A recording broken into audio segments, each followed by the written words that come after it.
Fortune, how are you? I'm good, Rob. How are you? Are we twinning right now? I was about to say, we've got our similar jackets we're on. twinning, man. This is great. Look at us. We're twins, and we're both gorgeous. Yeah, I mean, we're doing our thing. We both got good hair. We do. You have, your hair is... I'm going, here, I'll take off the headphones. I'm going, I'm going back to the future. I haven't had my hair this long since 2005, and then previous to that, the 80s. So my wife likes it. There's got to be a lot of men very jealous of that head of hair. That's a good head of hair. Listen, you cut me and I bleed Propecia. I have it on an IV, next to my, like Michael Jackson had his nighttime milk that he had to go to bed with. Yeah. Mine is Propecia. Ah, gotcha. Yeah. All right. Little secrets. Listen, I started at 30. I was like, I did a photo shoot and I was like, whoa, wait. What is? What? What's that? What's that going on? Possibly. Wasn't even like a real thing, but just the notion that it might happen. It works. I'm a hedgehog. Yeah. It's amazing. Good for you. Yeah, I mean, what the hell? And you'd think that Big Pharma would call and go, talks a lot openly about Propecia, Rob Lowe. Yeah. But no. I know you should be doing commercials. I mean, come on, man's got to hustle. That's right. I'd be down. I'd be down to clown. Where are you? Are you in North Carolina? I'm from North Carolina, but I live in LA. So I'm in Los Angeles. Been here about 21 years, but the accent is still very strong. North Carolina accent's having its moment right now. I know, on White Lotus, TM. But you started it. You were doing TM. I was doing TM for a long time. So I know. I think they kind of, took my TM, but I do like how Parker Posey just extends everything. That is a sign of a true Southern woman. Isn't it? Yeah. Tsunami. All right, so the real question, Tar Heel or Blue Devil? Tar Heel, baby. I know Duke is a formidable team, obviously, and been killing it. But yeah, I was a Tar Heel gal. I have a picture of me as a kid in a little cheerleading outfit from UNC. Amazing. I look like Shirley Temple. You'd be a great Shirley Temple. I know, and Shirley Temple, who grows up and realizes she's a lesbian. Yeah, I like that iteration of Shirley Temple. The lifetime story. Yeah. So, okay, North Carolina. You're a Tar Heel. We got that out of the way. Unfortunately, we're Duke. My family's big time Duke people. My son went there. I fake went there on the West Wing. That's right. I forgot about that. Yeah, I fake went. Yeah. Duke Law School, not even undergrad. Undergrad was Princeton. See, the people I play are way smarter than me. I just play way smarter. That's how it should be when you have Aaron Sorkin writing for you. Right? Those are the academic background. Yeah, you just kind of say the words and get out of the way. for sure. All right, I got to know about working with my guy Arnold on FUBAR. You got to have good Arnold stories. Oh man, that's a treat. I mean, first off, I never thought a silly comedian such as myself would be asked to do any sort of action. Yeah, how did that happen? How did that come into your life? It was really weird. I was back home visiting my family in North Carolina, and I got an audition for it. And in a normal circumstance, I would be like, yeah, let's do it. But we were dealing with some family stuff, and I just couldn't. I said, I just don't have time. I can't get to this. And then 2 days later, they're like, oh, no, they've actually sent you an offer to do it. And I was like, oh. So by just inadvertently saying no, I just couldn't do it at that time, I got the offer. And I was like, oh, so I'll probably be because it's about the CIA. I was like, I assume I'll be in a van with a slushy, like doing the coordinates of everyone. 100%. That's my lane. That's the lane. 100%. Yeah. And they're like, no, you're going to be a CIA agent in the field, shooting guns, running from explosions. And I was like, oh, okay. And I said yes, because I thought, when am I going to get to do that kind of stuff with Arnold Schwarzenegger, like the action guy? Yeah. I remember our first big action sequence together. We were in this cabin and he and I were on the floor and there was explosions going everywhere and they have debris falling on us and we have to like army crawl across this cabin side by side. And, I'm like, but I don't want to look out of shape because he was like the presidential fitness ambassador when I was a kid. And they yell cut and Arnold turns to me and he goes, now you know what I've been doing for the last 40 years. I was like, this is crazy. Right? It's so cool. I mean, we're going to have our second season coming out this summer. And what a treat to get to have this kind of twist in my career. It's so great. It's Fubar reminds me a little bit of my favorite Arnold movie, True Lies. Exactly. Yeah. They did it like they're pretty good about like taking his classic movies and giving you like little snippets of it or jokes from it. And this one has that daughter, instead of the wife not knowing he's in the CIA. Right. It was his daughter, but she also is in the CIA. So a little fun twist there. But yeah. We'll get him to say his sayings all the time on the show. Do you? Yeah, I'm always like, get to the chopper. Let's go. Come on. So amazing. I mean, there's something about his... Have you ever had an opportunity to be in public with him? Because it's like being with it. It's like trying to take a giraffe out in public. Yeah, probably the same with you. I mean, yeah, it's like such a wild thing because there are only so many of you guys that have been so famous on such a high level. Like it's so fragmented now, and we would go bike riding with him in Toronto, and he just bikes through Toronto, and he has this guy with him, but people on the street are like, "Wait, what?" And they're like, can't believe that Arnold is riding by them. It's like a giraffe. It'd be like, oh, dude, was that a giraffe pedaling down Bloor Street? And there's no one that doesn't recognize him. Everyone recognizes him. We filmed in Europe for a week. I mean, it was like, his fame here is big, but over there, he could not walk 2 feet without 100 people descending upon him. And we went to Oktoberfest with him. Oh, no. You did Oktoberfest with him? Yeah, we went to Munich with him. Okay, give me the like, oh, this is so sick. So what's the protocol? Like, what's the program? We're going to be up at 4, and then we're going to the tent, and then I'm going to be going here. Like, what? Yeah, well, what did he doesn't have a phone, so he, if you want to try to communicate with him, you either have to like email him or FaceTime him on his iPad. Oh, yeah. The FaceTime on the iPad, yeah. Be in the lobby in 30 minutes, and you're like, oh, wait. So you don't really know what's happening, but he took us to a store. It felt like Pretty Woman, where he's like taking us to a store to shop for lederhosens, and they like shut the store down for us, and he's like, that one looks really good. Look at this vest, and like we're trying on lederhosens for Arnold, and people are just like, oh my God, this is so trippy. So yeah, we went shopping with him, and then went to lunch, and just seeing everyone turning their heads. He's like, a god in that area. And at the actual Oktoberfest, it's crazy. It's just like thousands of people in these tents, and we're like squished into a table drinking the big steins of beer with him. And he gets up on stage and conducts the band. So we went up there with him because we were like, when are we going to get on stage at Oktoberfest?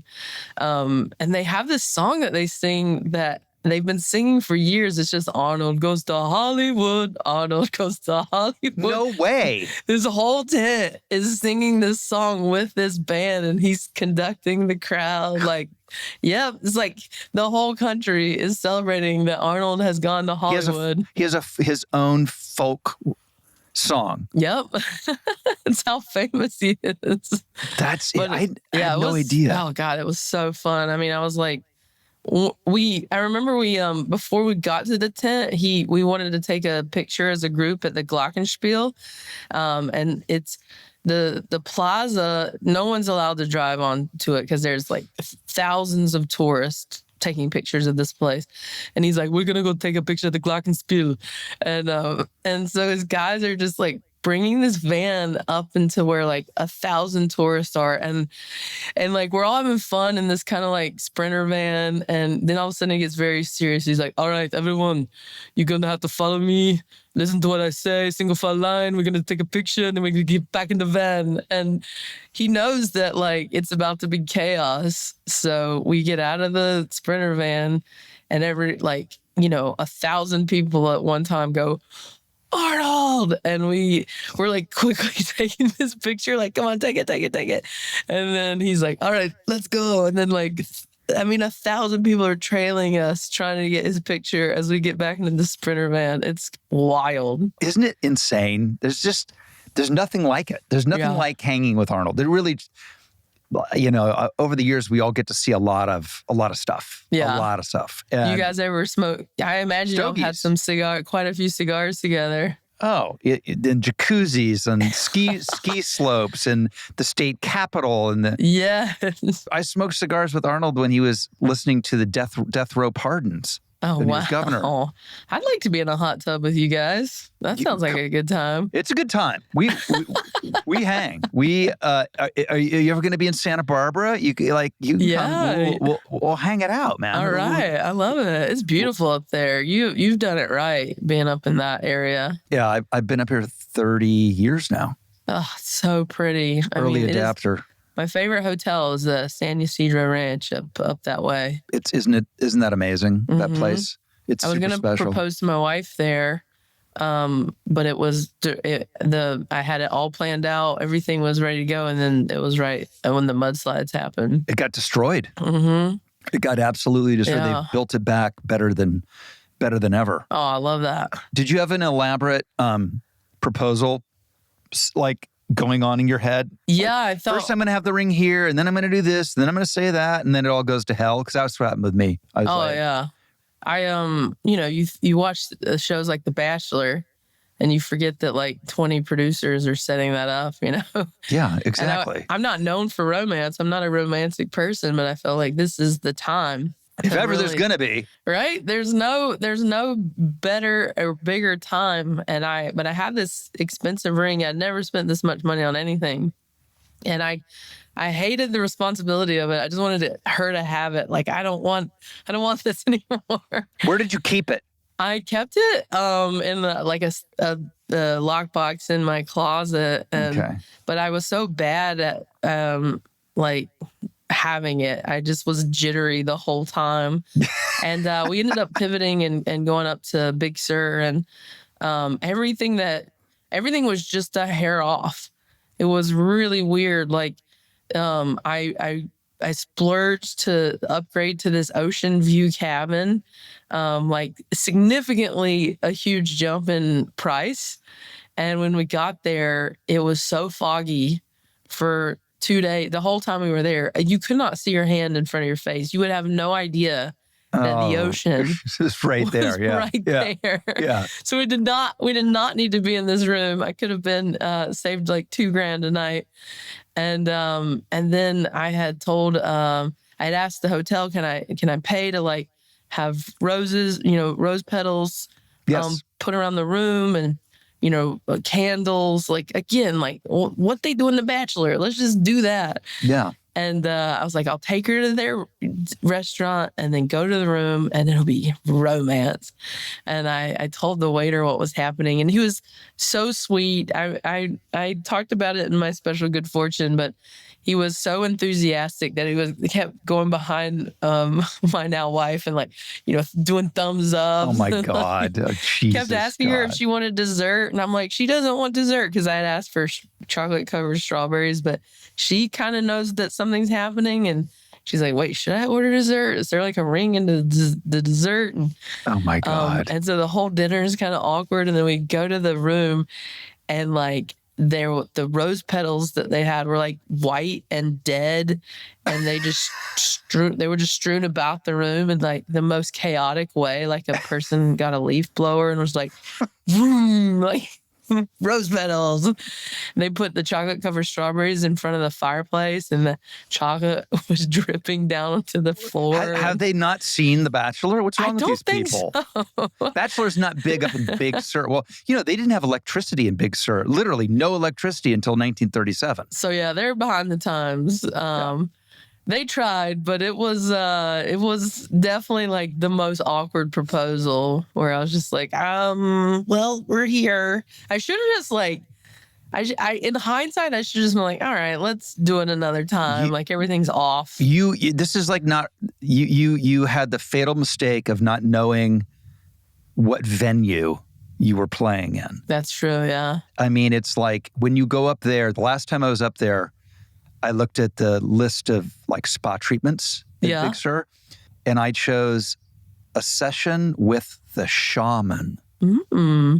And the shaman came. Yeah. And he, I had to pick a rock, and he told me what the rock was singing. Then we channeled my ancestors. And all right. I had some past lives come up, and like they can do that. Gotcha. But if you think they're going to do romance, sort of traditional American petal ceremonies with a single stemmed rose, that ain't their bag. That's not their bag. That's not what their bag is. You said yours was awkward. Were you not great at the proposal? I was scared of the ring. Like yeah. Scared of the ring. It was too much responsibility. It's a lot. I don't like that much money on a finger.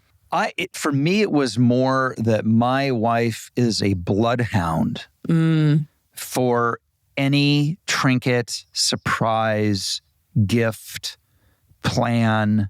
Gotcha. Like, she's trying to get to the bottom of it. She should have been in the Warren Commission.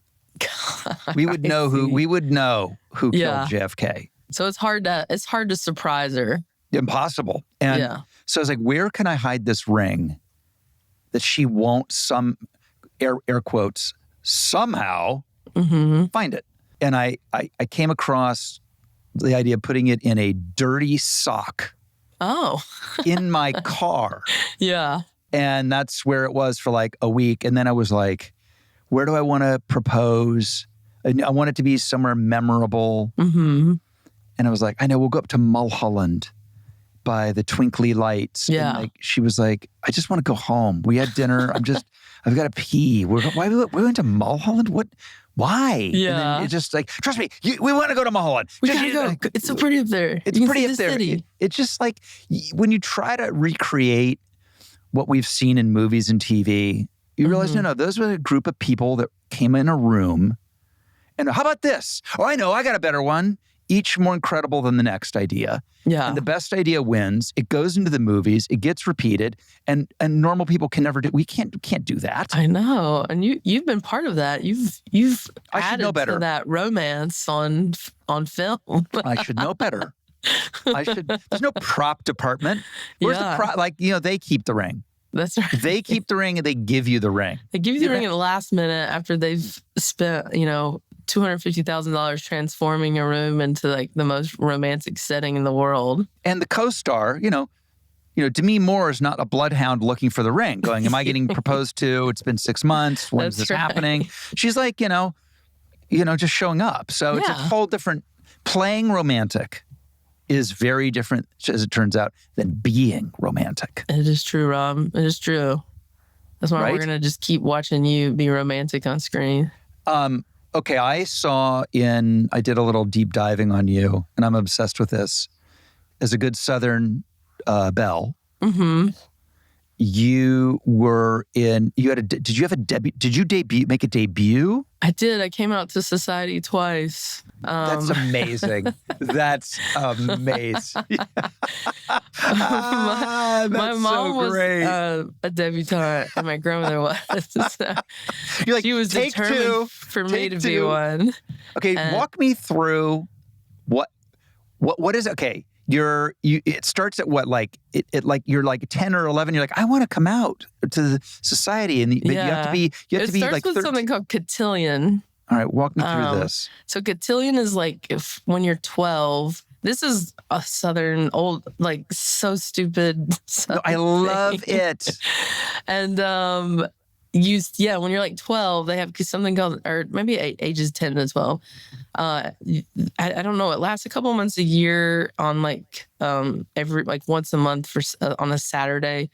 You and your friends like dress up in like Sunday clothes, and they teach you manners and how to like waltz. And because there's so much waltzing going on. I mean, you have no idea how much waltzing happens. Isn't it amazing? Like, I can't tell you the amount of times where I've been somewhere and the waltzing starts. And I don't know how to do it. It's fucking mortal. You missed out when you were 12. Can you imagine in these times, 12-year-olds waltzing and box stepping? It's crazy. Which do you think is more creepy? That or taking 11 years and saying, here's how you do the gritty? Right. Well, which should be worse? It's so crazy. It seems so, I mean, it was antiquated then, but like even now, like so wild. And, these boys were having to learn how to like open doors for ladies and pull a chair out. And the girls are, I don't know, just trying to be So the boys feminine. are at cotillion as well at the same time? Yeah, it's co-ed. And I remember we got in a circle, and you change partners. Like they play music and you do the box step or waltz or whatever. And then like every minute, all right, next partner. You're just, I don't know what we're doing here. But yeah, so it starts then. And then nothing for a couple years. And then when I was 17, I was going into my senior year of high school. My mom's like, you've been invited to be a debutante. And I'm like, no, thank you. Not for me. And my family, I talked about this in my Sweet and Salty special. My family back in the day had a lot of money. My grandfather was a very prominent contractor and architect. He designed all these beautiful homes and schools and libraries all over North Carolina. But then he died unexpectedly at the age of 50. And over the course of time, my grandmother lost all this money. So my mom grew up with a lot of money. By the time I came around, there was nothing. We were broke. My dad grew up in a trailer park. So I had these two worlds that I was divided between. Like I knew this like fancier world and manners and cotillion. And then I knew like NASCAR and eating chicken wings and that's amazing. Whatever. Yeah. So I was kind of stuck between these two worlds, but there was no money. We had no money. So to do this debutante thing, you have to pay up for all these parties. And I'm like, we don't have the money. Like, why? Who is this for? And she's like, you're doing it. Cause she wanted to like relive the glory days. And, I'd show up, she'd come home and our couch would be missing. And she's like, you're going to the party. I'm like, I'd rather have a couch. This is crazy. Unbelievable. So yeah, when I was 18, it was you're presented to society as a young woman. You have to wear basically a white wedding dress, which is the only time in my life I will have ever been in one, even as a married woman. And my brothers escorted me down. You're basically like, you walk down in front of all these people. It's just like a big dance. And the pictures now look like I was getting married to my brother. That's amazing. It's so crazy. They still do it. I saw Apple Martin, Gwyneth's daughter, debuted in Paris. No, yeah, Paris is I think maybe where it originated. It's a big to do over there. So it's some old tradition that I don't know where it stems from. I don't want to look it up. You're worried. I can see you're I'm worried. like, You're like, I don't want to do this. I don't want to be a part of it. My mom made me, and it could not be further from like what I want to do or spend my time. No, that's what makes me laugh about it. It's so amazing. Like you are like maybe the least debutante. But I'm North a Carolina flower. You're just a magnolia. You are a magnolia. But yeah, it was for my mom. She got to have. Thankfully, as I got older, I learned how to say no. But I didn't have that. But now, aren't you? But think of the material. 17. Think of the material you got. I know it has it. When people saw that picture, when I talked about it in that special, I put pictures up, and people are like, "Oh my God, that's really true." It is the kind of thing you go, "That can't be true." Yeah. Did that really happen to me? Yeah, I guess it did. But as a comedian, my all of my stand up is all of my life. I tell stories about growing up or about who I am, about my family, my wife. So all that stuff just adds to these fun specials that I get to put out and talk about my silly life. And the new one's out now. It's out now on Netflix. When did it come out? It came out a couple months ago. It's called Crushing It. It's my third hour on Netflix. And every special follows like where I'm at in life. Sweet and Salty was about me growing up and realizing who I am and coming out. Good Fortune was about meeting my wife and sort of entering adulthood. And Crushing It is being firmly in this relationship, married, my parents getting older and balancing the responsibilities between being a daughter and being a wife and how those can conflict sometimes. And just those everyday things you deal with as more of an adult person. Do you have like sort of instant recall if you're living your life and you go, oh, this is something, this is a bit, this is going to be great? Do you write it down immediately or do you remember it? Like, what's your process for putting together the writing like? Well, sometimes things are so crazy that you're like, oh, this is going to be something. Like I'm starting a whole new tour with a whole new hour, actually in like a week.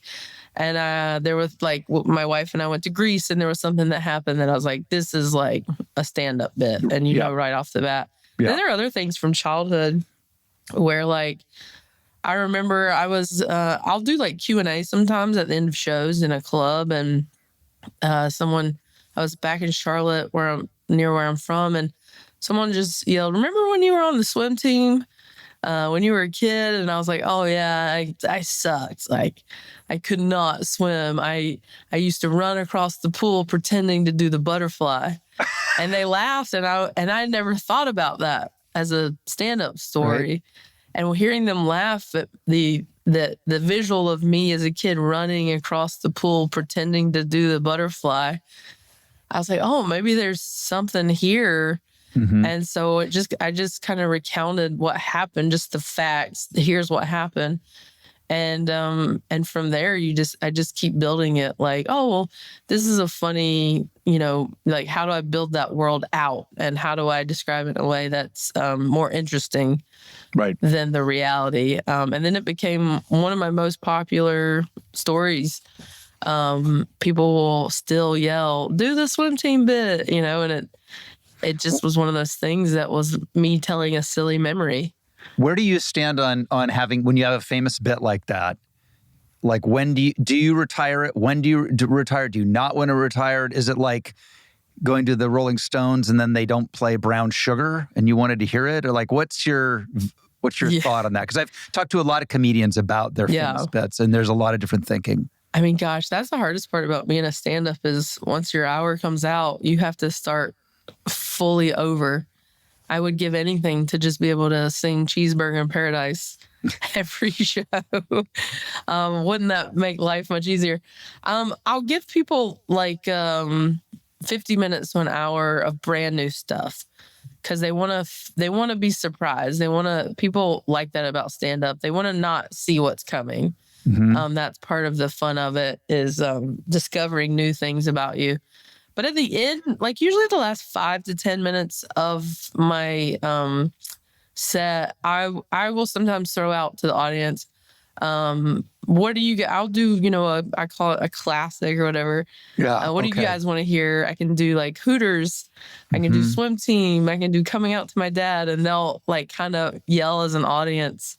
And so every show is different. I love that idea. One last, fun one. That's and I have my Hooters story is probably the one people know the most. And basically, I went to Hooters my entire childhood because I had 2 older brothers, and my mom spearheaded those trips. And did that have anything to do with you deciding your sexuality? No, but it was definitely a fun byproduct to, I would say, look at boobs while I'm eating what's chicken going wings. on? At the time, I was just fat. I didn't know I was gay. So I just enjoyed chicken wings. But my mom started dating a very conservative religious man when I was in college. And one night I was like, let's go to Hooters. And she goes, I have never eaten at Hooters, and was dead serious because she didn't want her new man friend to know she would dare step foot in such a scandalous restaurant. So I tell this whole story about it and the backstory of how much she would go to Hooters. Amazing. So now when I tell that story, the entire audience yells with me, I have never. And it's like so crazy to be like having people yell your, story back to you. I never saw that as a stand-up comedian being a thing. That's so cool, though. Yeah, it's really cool. But, that's the stand-up is so popular right now. It's wild. When I started in 2005, and it was, in a down cycle. It kind of is cyclical where it will be really popular and then go completely away. Or not completely away, but just not as prevalent. But I think as people are going to the movies less, they want that live experience. They want to laugh with other people. So shows are selling out everywhere. I think it's sustainable. I think it's the new normal. I think so. I mean, it's people, there's a lot, as going on in the world. There's a lot to worry about. There's a lot that of uncertainty, especially, just politics alone. But, coming out of a pandemic, whoever thought in our lifetime we'd experience something like that? I think it made people go, I need to like have some levity here. This is a lot. So that's something I'm proud of as a stand-up, is to provide that. I try not to get in the weeds of like divisiveness. There are other people that are way more skilled to talk about politics, to talk about the current state of the world. I'm not the person you go to for that. My tour is literally called Taking Care of Biscuits. I'm not that gal digging deep on that stuff. But if you want to come... But if you want a biscuit... Rob, let's go. I got you. Let me ask you this. Are you... Okay, Hooters was your jam. Yeah. Mine's Waffle House. Yeah, so good. And people in California... There's no Waffle House. There's no Waffle Houses here. I'm not sure where the dividing line is of geographically of where they stop. I know, maybe Arizona. It's my favorite thing in the world. I feel like a Waffle House would do well in like a Riverside or Rancho Cucamonga. Listen, I'd open one in Santa Barbara. Yeah, they're so good. I mean, it's minimal. You go in there and... You know what you're getting. You know what you're getting. And it's not the cleanest of places, but the food is delish. I wanted to do I've been trying to pitch this idea. What is it? What's the cop show where they ride along with... Oh, Cops? Yeah, Cops. Yes. Cops. So, hey, what is the cop show again? Oh, you mean Cops? Yes, that one. Bad boys, what you gonna do? I want to do Waffle House, where all you do is just put the cameras in, let them run for a year. You don't even have to have any technicians. Yeah. Just let them run for a year. And just capture And then you get a team of magic. editors and go through it and the magic of a Waffle House. Yeah. We all know that after midnight on a Friday, Saturday, great stuff goes on, right? There's got to be a lot of stuff that goes down because some of them are they used to be 24 hours. They might have changed that recently. I always thought that they were, but like everything else, I'm sure they're fucking that up now too. Yeah. I mean, does anything really need to be open 24 hours? Yes. That's not in Vegas. Well, that's true. I mean, there's nothing better. You're driving across country. From like 3 to, at least close down from like 3 to 5. That is true. Not this like is when we can like mop the floors, right, guys? This is they should clean more than they do. You're right. Maybe that was the issue. They're like, how do you expect us to clean and be open 24 hours? We cannot do both. You can have one or the other. I was in one and I was with my mom and I was just enjoying this delicious waffle and a cockroach the size of like a mouse is like going up the wall. And I'm just like, if I tell my mom what is behind her right now, she will like cause a scene. So I'm just like slowly eating, watching it, making sure it doesn't go anywhere near her. And I never said a thing. That is a problem. When in Waffle House, that's just part of the experience. It's kind of like being in New Orleans. Yeah. Like when you go to New Orleans, you're going to see rats. Yeah. And you're going to see drunk people. You're going to see cockroaches and you're going to see vomit in the streets. And that's... What a life. That's part of the charm, though. Yeah. I think you should... If anyone could get that made, I think you could. I think you need to get back to trying to sell that. I am. I definitely am. I got to figure it out. But then the thing is, like, would the Waffle House sign off on? Why wouldn't they? They should lean into it. Yeah. Well, if you're like, hey, guys, it's me, Rob Lowe. Don't you want me to do this? Well, every once in a while on this podcast, when I talk about something sort of like this, it becomes real. Like who was I talking to? I was talking to Bill Simmons and I were talking about our love of yacht rock. And then we started talking about our love of, or how hard it is to make horror comedies. And then we were like, we should make a movie called Yacht Rock Killer. And now it's about to come to fruition. There's some movement on Yacht Rock Killer. Come on. I could see you with a captain's hat on singing. Oh, right. And all of a sudden, murder. And like the ghoul is like Kenny Loggins. Yeah. Please make this happen. I don't want to be the one to call Kenny though and go, so Kenny, listen, we're doing Yacht Rock Killer and you're playing the killer. Why would he not want to get in on this? He might. He's my pickleball partner up here. So oh yeah, he's up there I have a direct line. I imagine you have a direct line to quite a few people. I've got some good ones. That Santa Barbara pickleball connection is strong alone. It is. It's strong. Katy Perry, she's a big pickleballer. Look at that. Yeah. Oh man. I mean, we have a very strong pickleball. Although I have to go on the record. I'm of two minds about pickleball. Yeah. It's like the seriousness with which certain people take it. Yeah. With the backpacks with the pickleball paddles sticking out of them. The ball that thuds. I don't know. It's like, come on. It's like, I'm a tennis player. Same. I have reluctantly come to pickleball. Yes. I like it, but I still prefer tennis. Same.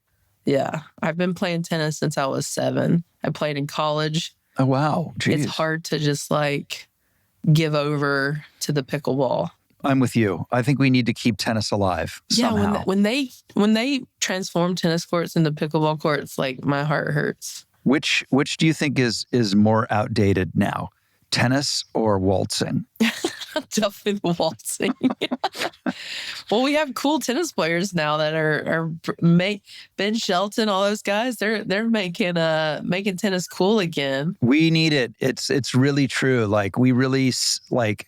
You know who else lives up here? I see all the time. By the way, speaking of tennis, is Jimmy Connors. Oh, nice. Yeah. And I'm Does like, he still get a feisty. He's feisty. He's like breaking his rag. You're like, dude, it's just for fun. Jimmy Connors, he was the OG. He was a badass among badasses. OG and short shorts. Right. A lot of short shorts back then. Oh, everybody had them. Yeah, those were the times. I think I've seen you rock some short shorts. Oh, there's a picture online of me at Battle of the Network Stars. Yes. Not only am I in short shorts, I'm in dolphin shorts. Oh my God, yes. Oh, Dolphin. true sign. You're not even, those are for marathon runners. You're not even running. You're just like, this is the look. You probably had a sweatshirt on too with it. Oh no, it's worse. I had no shirt on.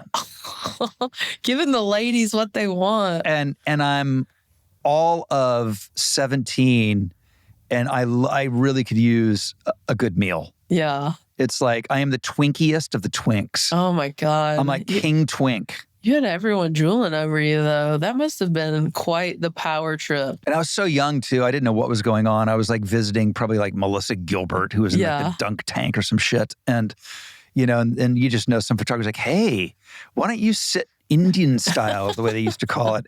Yeah, just a little more. Okay, you're just a little wider. Yeah. Just like that. Whoa, they would do that? And I'm like, okay. Yeah. Dumbass. And then there's like now the twink shot lives in perpetuity. Yeah. But you know, when you got it, flaunt it. If I had looked like you, even now, I would be naked. I would just be walking through the world naked all the time. Like, yeah, this is what I'm working with. Enjoy it. This is what I'm working with. That's a good title. This is what I'm working with. This is what I'm working with. I like that. You were part of my comedy like obsession. Tommy Boy was one of my early days of like realizing how much I love comedy and watching a movie on repeat. It's a good one, right? Oh, man. So good. And we had no idea, none, that we were making anything special. Really? I mean, like I always compare it to like Wayne's World or Austin Powers. Well, the Austin Powers movie, you knew those were going to be special. Yeah. But Tommy Boy, it was like a comedy programmer. Like Paramount in those days made one or two a year. They just churned them out. The under $30 million budget. And Lauren had a deal where he would just plug in whoever he thought was hot off SNL. Yeah. And they just like a factory, you know, and, you know, Molly Shannon would do Superstar. And then there'd be the Stuart Smalley movie. There's a lot of them lost to the mists of time. Right. But Tommy Boy, like, broke out. Yeah. So, I mean, it was, you know, as a kid from small town North Carolina, I didn't have access to like, I didn't know what stand-up was. My brother, unless my brothers listened to something, I didn't know what it was, but movies and SNL, that world was something I had access to.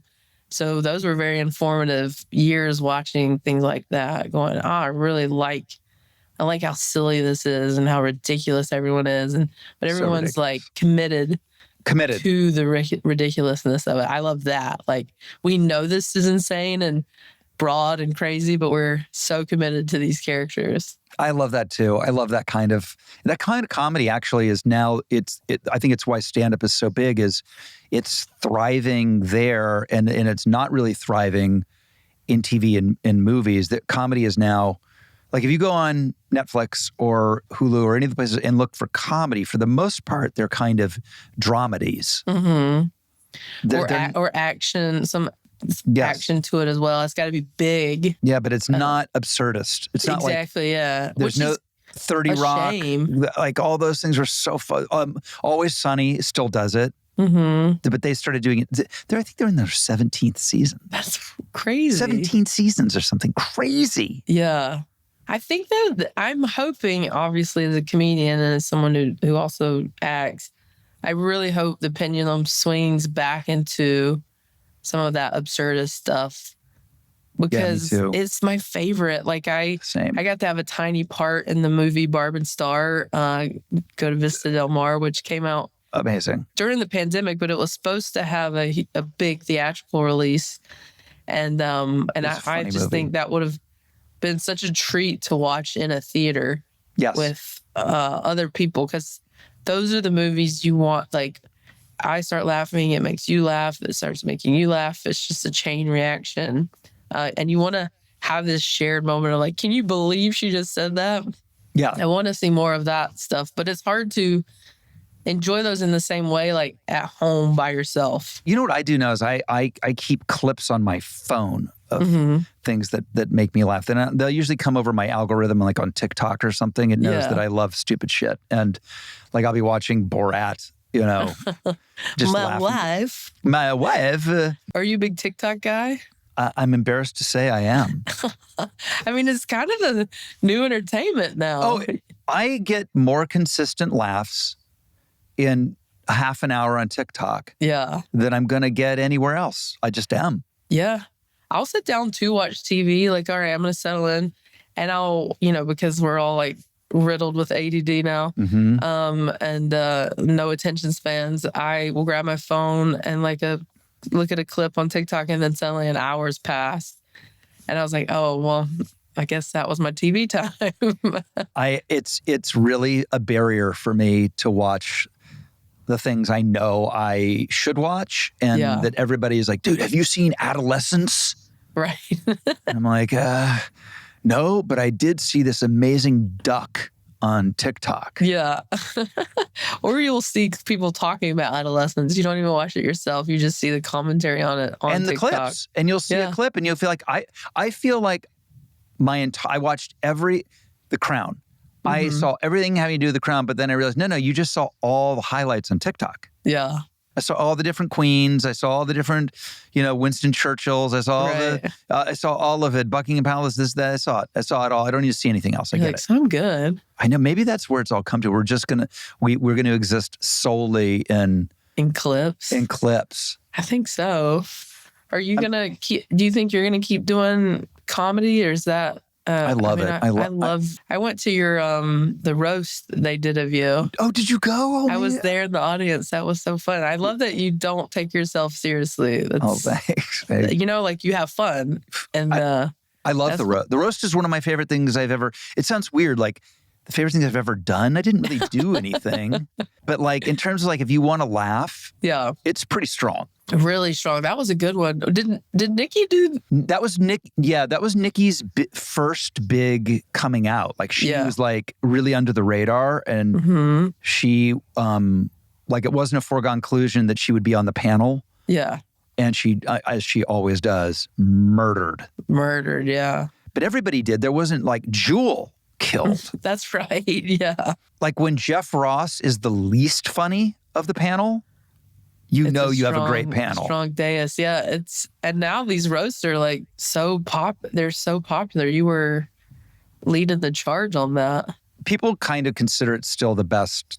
I think it is pound for pound, just because everybody murdered every single person.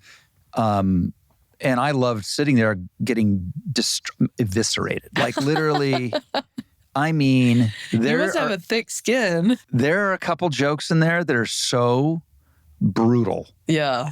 I mean, but why does it make me laugh? Is there something wrong with me that stuff makes me laugh? I mean, maybe because you've been doing this for so long that, you started, how old were you when you started? 15. Yeah. I I started acting when I was 8, but so you had to have a thick skin. I don't know if other people could put up with it. I never want to be asked to even be on the joke teller of it, because I can't. It's not for me. Because then you get hammered too. That's what people forget. Yeah, you get eviscerated, and you're just like, that. Okay, I'm fine. Yeah, it's better. It's almost better to be the person they're roasting because you know it's coming than to be on the panel and then all of a sudden someone's just taking a shot at you. Yeah, and you're like, "Ooh, I didn't see that. I didn't expect that one to come." Yeah. Because on my roast, famously, Ann Coulter was on the panel. Right, and I'm convinced Ann had no idea. Oh, for sure. You could see in her face. She was like, "Get me out of here." She had no idea that she was going to, that anybody there was fair game. Mm-hmm. And it became the roast of Ann Coulter. I was just sitting there, I got off easy. You got to breathe for a minute. Oh, I was breathing. I was but I did not want to turn around and look at her. I did not. I remember sitting next to Peyton Manning. Peyton was on the panel as well, and we were just like, "Oh, brother, this is." We haven't heard as much from her since. That might have been the beginning of her being like, "What? I'm getting out of here." Yeah, it's an evergreen. If a roast can be an evergreen, yeah, that's an evergreen. That's an evergreen one for sure. Yeah, I maybe in another 10 years I'll get roasted again. There you go. Right? There's new stuff to I keep eviscerate fucking you on. up. Yeah, I keep doing stupid shit. There'll be plenty of stuff to roast me about. that's right. I make you this vow today. I'm not done doing stupid shit. There we go, Rob. Come By on now. you. Well, thank you for this. Is so fun. Well, it's so nice talking with you. I've never gotten to talk with you before, and what a treat. I'm such a fan. So and vice versa. Thank you for having me and wanting to chat. Your special's out now. And Fubar. When is Fubar coming out? Next year? Sometime this summer. Great. Yeah, I don't know the exact date, but yeah, it'll be soon, here before we know it. So hopefully people watch. I have to have the big fella back on for that. You should. You should listen to the podcast I did with Arnold. It was one of the first ones I did in person. Yeah. And he made me go to the house, and he's in the recliner. He's with the compression socks on. Yes. In the recliner. Yeah. You know, the next one needs to be in the hot tub. Oh, for sure. The stogie in the hot tub. Get those dolphin shorts back out. Dude, the dolphin shorts. Right now, people are Googling. I'm apologizing in advance. All right. Well, thank you so much. I'll see you at the Waffle House. Yeah, let's get that waffle, bud.